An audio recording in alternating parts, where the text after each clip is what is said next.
বুঝলেন তোমার সমস্যা কিতা? ডাক্তার সাহেব আমার বুলার বেমার, আমি সপ্তাহ ভুলে যাই। কতদিন দেখি বেমার? কিতার বেমার?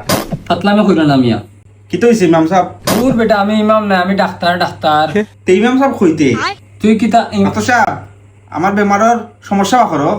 কিতার বেমার? বুলার বেমার। তোমার তো দেখি মনে আছে কিতা মনে আছে ইমাম সাহেব? কি গে বেসারছে ঘুরে আমার উপরে। কিতা আছে ইমাম সাহেব? আচ্ছা হো, তোমার বিয়ে হয়ে গেছে নি? জিও ডাক্তার সাহেব। বললো এই কিছু সময় দাও, খুব ভালো লাগবো। ঠিক আছে, আপনার বহুজন গুছ হয়ে যায়। আরে আমার বললো কেনা, তোর বললো কি সময় কাটা? আমার বিয়া কোন সময় হইল ইমাম সাহেব? কোনো ফালাইয়া ফিটা দিলে সব ফাগলামি যাইব কি? খুশা করেন কেন ইমাম সাহেব? আমার ওষুধ লিখে দিলাম, আমি যাই মুখি। অনুমে আর এই মোবাইল খান ফেজি খান লইয়া এখানে আর আইও না।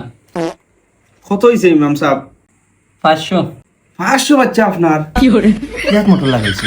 দূর, আমার ভিজিট 500 টাকা হয়েছে। ওগুন দে। তোমার টাকা আমি এখানে দিতাম, তুমি আমার বাপ লাগনি।